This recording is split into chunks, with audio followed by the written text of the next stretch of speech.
नमस्कार। आज की बात भगवान दत्तात्रेय पर। भगवान दत्तात्रेय एक बार एक नगर में निकल रहे थे तो उन्होंने वहाँ पर एक बहुत ही सुंदर, बहुत ही बड़ी हवेली को देखा। उस हवेली को देखकर जब उसके पास गए तो वहाँ बहुत सारे सैकड़ों युवाओं की भीड़ लगी हुई थी। जब वो वहाँ गए तो उन्होंने पूछा कि ये किसकी हवेली है, तो उन्होंने कहा कि ये नगरवधु पिंगला की हवेली है। तो कुछ लोग वहाँ पर कागज़ और पेन लेकर खड़े थे और एक खिड़की की तरफ झांक रहे थे।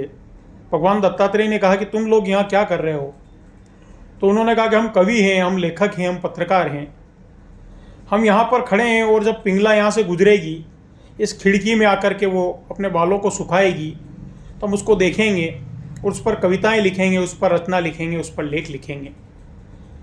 वहाँ से भगवान दत्तात्रेय जब थोड़े से आगे बढ़े तो वहाँ अच्छे अच्छे राजकुमार, बहुत सारे धनाढ्य लोग खड़े हुए थे और एक खिड़की की तरफ देख रहे थे। तो उन्होंने कहा कि तुम लोग यहाँ क्या कर रहे हो? उन्होंने कहा यहाँ आकर के इस खिड़की से पिंगला पान थूकती है और उसके थूके हुए पान में से एक आधा सुपारी का टुकड़ा अगर हमें मिल जाए तो हमारा जीवन धन्य हो जाएगा। दत्तात्रेय को और आश्चर्य हुआ। वो थोड़े आगे बढ़े तो वहाँ पर सामने कुछ धनाढ्य लोग, रईस लोग खड़े थे और एक नगाड़ा पड़ा हुआ था। उन्होंने कहा ये क्या है और ये नगाड़ा क्यों पड़ा है?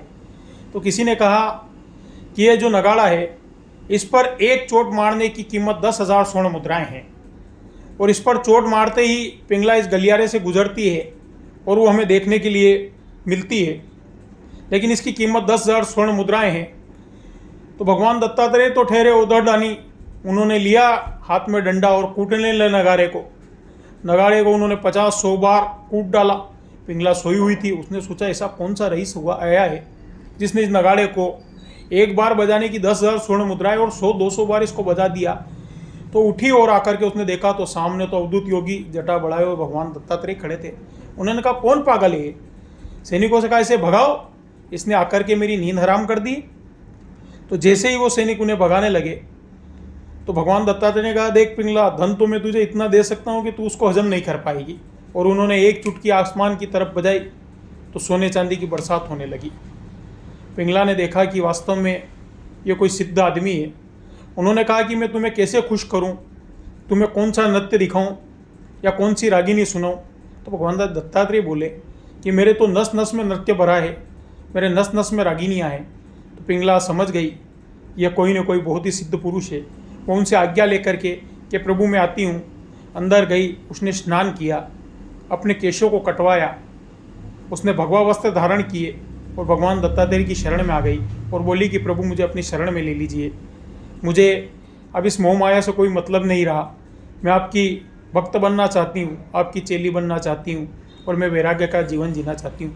तो इसका सारांश ये निकलता है कि मनुष्य चाहे कितना ही धन कमा ले या कुछ भी कर ले, लेकिन जब उसके मन में वैराग्य आ जाता है, सब कुछ छोड़ने की भावना आ जाती है और मनुष्य का मन कब परिवर्तन हो जाए, इस चीज़ को पिंगला और भगवान दत्तात्रेय की इस वृत्तांत से समझा जा सकता है।